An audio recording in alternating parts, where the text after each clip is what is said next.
भगवान ऐसी पत्नी सबको दे। दिल छू जाने वाली कहानी। सुबह का वक्त था। मैं ऑफिस के लिए लेट हो रहा था।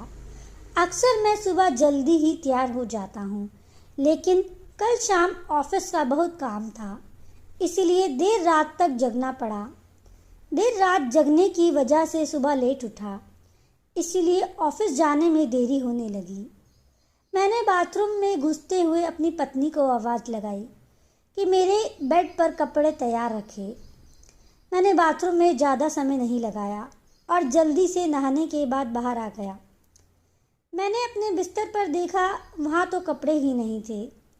मैंने गुस्से से फिर अपनी पत्नी को आवाज़ लगाई। शायद वो किचन में थी, मेरे लिए खाना तैयार कर रही होगी, इसलिए उसको मेरी आवाज़ सुनाई नहीं पड़ी, या फिर कुकर की तेज सीटी से मेरी आवाज़ वहाँ तक नहीं गई होगी। इस बार मैंने गुस्से के साथ तेज आवाज़ लगाई, लेकिन किचन से बड़ा ही प्यारा रिप्लाई आई। मेरा गुस्सा अपने चरम पर था। मुझे ऑफिस के लिए लेट हो रहा था। मैं अंदर से बुरी तरह जलाया हुआ था। तभी मेरी पत्नी कमरे में आती है और वह सीधे अलमारी की तरफ बढ़ जाती है। मेरे मन में सवाल आया कि क्या उसने मेरी आवाज़ को सुना था या फिर सुनकर अनसुना कर दिया था।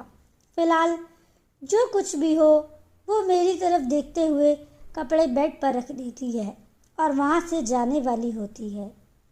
अचानक से वो वापस आती है और मुझसे कहती है, अगर मैं तुम्हें कहूँ किसी के साथ डिनर व फिल्म देखने के लिए, तो आप क्या कहोगे?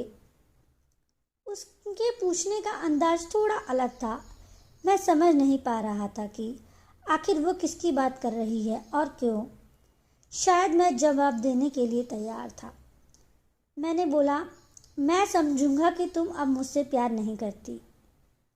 उसने प्यार से मेरी तरफ देखा, फिर अपने होठों पर हल्की सी मुस्कान दबाते हुए बोली, मैं आपसे प्यार करती हूँ, लेकिन यह औरत भी आपसे बेपनाह प्यार करती है, शायद मुझसे भी ज़्यादा, और आपके साथ कुछ समय बिताना चाहती है।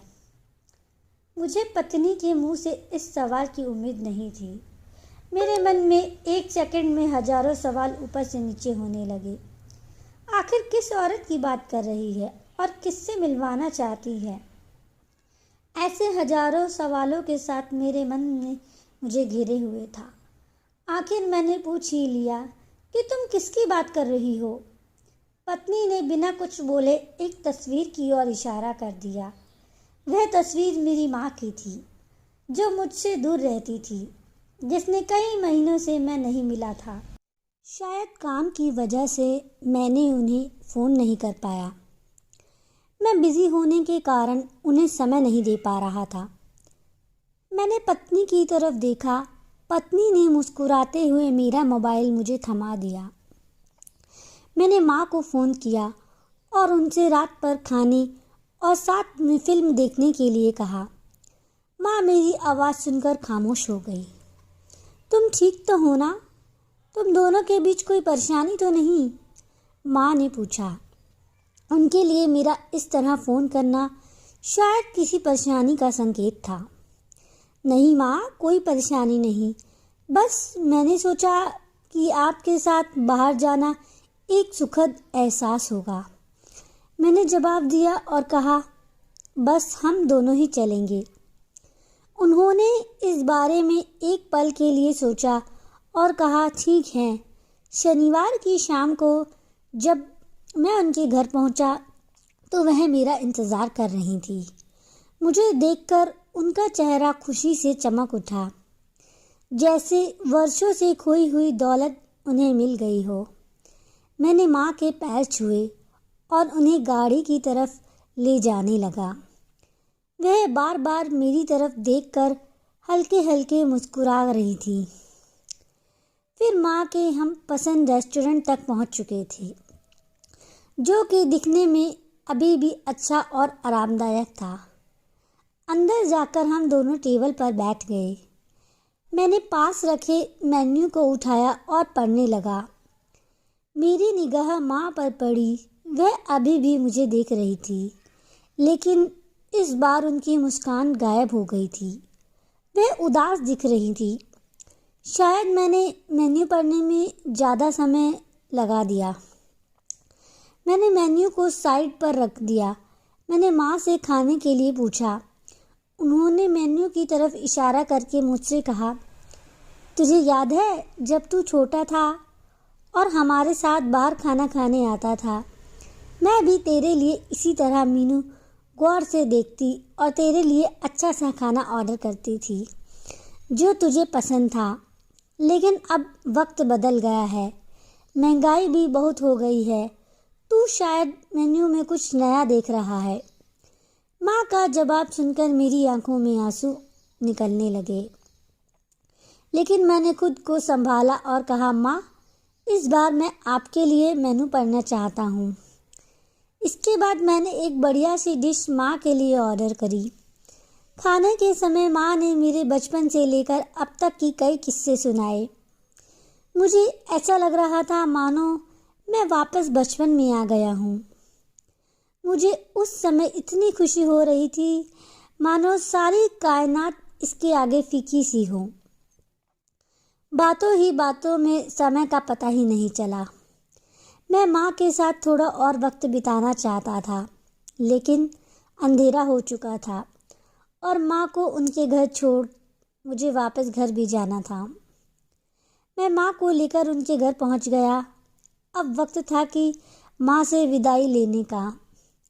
माँ ने एक उम्मीद के साथ मेरी तरफ देखा और कहा कि अगली बार मैं उन्हें बिल का पेमेंट करने दूं तो वो मेरे साथ दोबारा डिनर के लिए आना चाहेंगी। मैंने मुस्कुराहट के साथ माँ से कहा, माँ, जब आप चाहो, और बिल पेमेंट कौन करता है इससे क्या फ़र्क पड़ता है?